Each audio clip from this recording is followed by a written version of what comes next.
Christopher Quilici is your class speaker. The Provost Selection Committee chose Christopher for this honor from a group of outstanding candidates nominated by our academic programs. Christopher graduates today with a bachelor's degree in theater with concentrations in acting and dramatic writing and a minor in creative writing. Christopher is president of the Student Theater Productions, a student-run production company in the theater department. For the past 2 years, he has been a performing ensemble member of the Dead Parrot Society, a nationally award-winning student improv group. He is particularly and duly proud of his work as assistant director in Faust, the student-devised play that debuted in June. Christopher finds incredible purpose in theater. His passion stems from the potential for storytelling as a conduit for change in people and the community around them. A graduate of Mariner High School in Everett, Christopher is the son and daughter of Tamara Hamilton and Scott Quilici. He leaves Western today, in his own words, with a mindset, an attitude, and a work ethic that have taught him to be vulnerable and take control of his life. In the coming year, Christopher will move to Seattle to start a theater company with other Western graduates called Wanderlost Laboratory Theater. The company will focus on an ensemble-based art that challenges both audience and artists. Please welcome your class speaker, Christopher Quilici.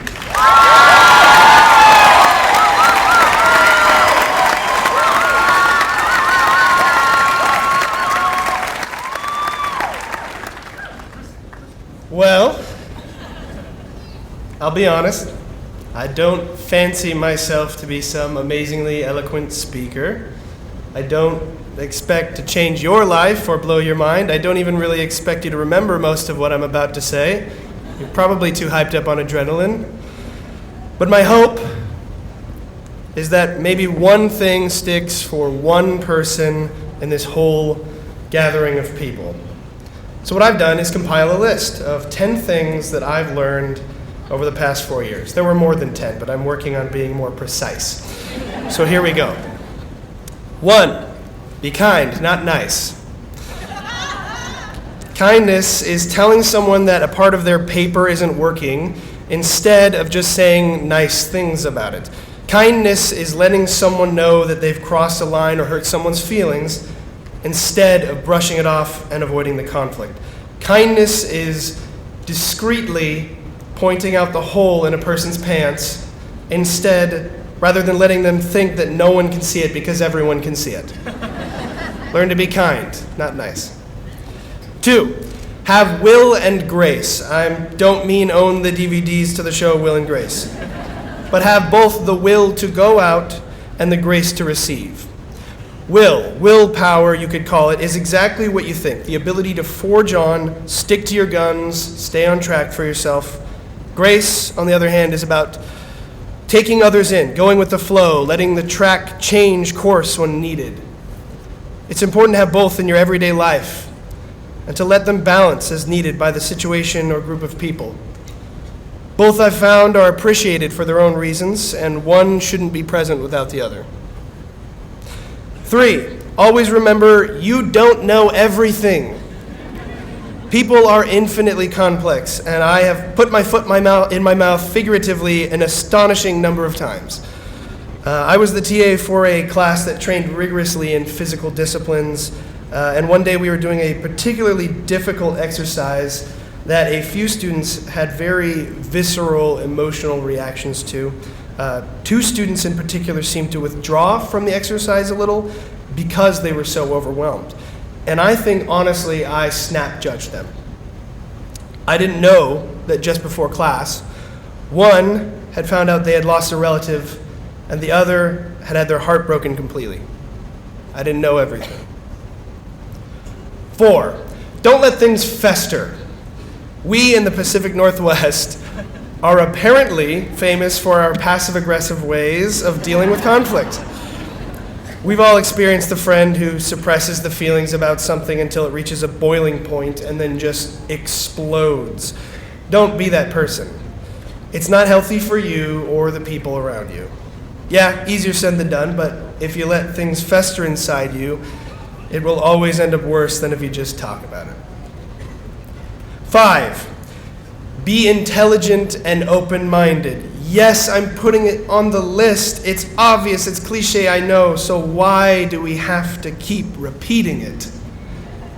One of my professors defined true intelligence as being able to accept a notion without having to subscribe to it. We have a terrible time in this country understanding each other's points of view, but if we go in with the attitude that we can accept something without subscribing to it, what the hell, it might work. The merit is found in the trying. 6, take risks.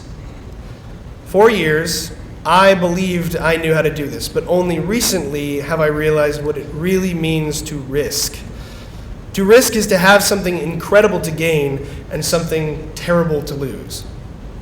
I want to take risks in my life that end amazingly, and I want some to go wrong.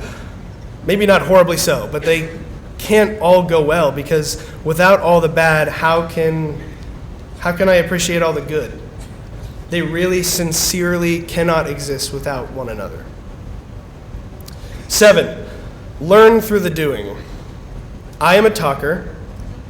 Most of my professors, most of my friends and family will tell you that I talk a lot. But in the last 4 years, I've learned the most by just getting up and doing. During a group project I did last year, there was a specific part of our performance that we couldn't figure out. We talked for a while trying to rework it, and we were getting more and more frustrated.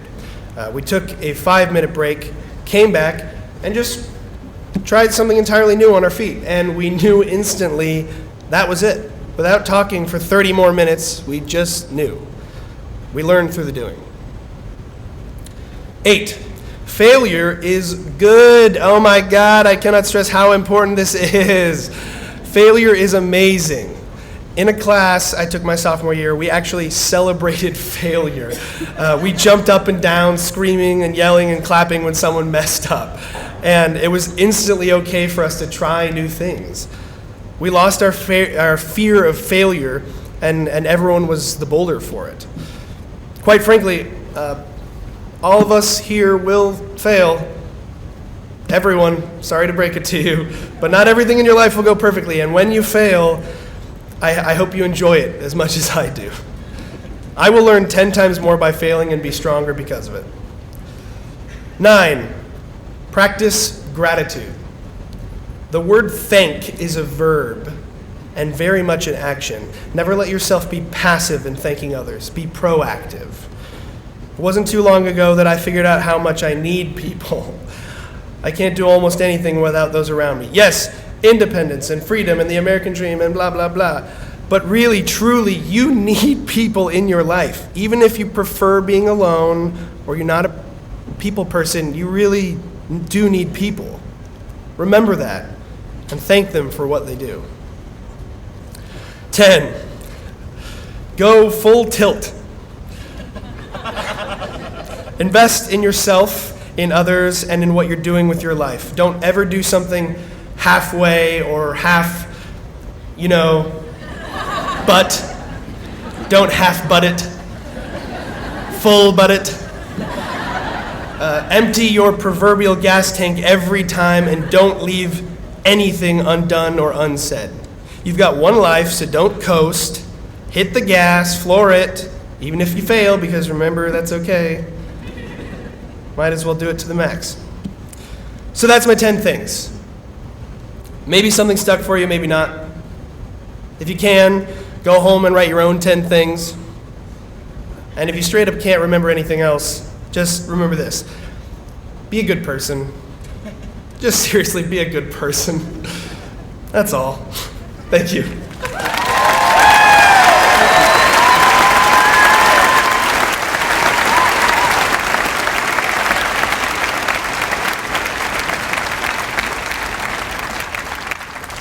Thank you, Christopher, for those stirring remarks.